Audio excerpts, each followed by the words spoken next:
Информациите стигнуваат до вас. Пописот во Албанија, спротивно на изјавите на раководителите на Институтот за статистика, е на пат да не успее поради големиот број повреди на законот, злоупотреби и притисок. Ова е ставот на представниците на македонците, но и на другите малцинства во оваа земја. Се оствари нашите констатации дека власта спрема подписот фалсификат, затоа и апелиравме до албанскиот ВРФ и меѓународните организации дека пописот ќе се манипулира и нема да ја отслика реалната слика на етничката структура на населението во Албанија. Уште првите денови излегува на видење на проблемите и напорите на власта за фалсификат на пописот. Во областите Гора и Голобрдо, тврди Стериовски, попишувачите имали инструкции на граѓаните да не им го поставуваат прашањето на која етнокултурна група и припаѓаат или кој е јазикот на кој зборуваат дома.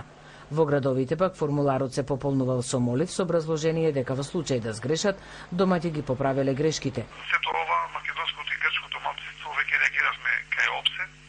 Исто така секојдневно албанските медиуми вршат психолошки притисок врз малцинства дека ќе бидат казнети со $1000.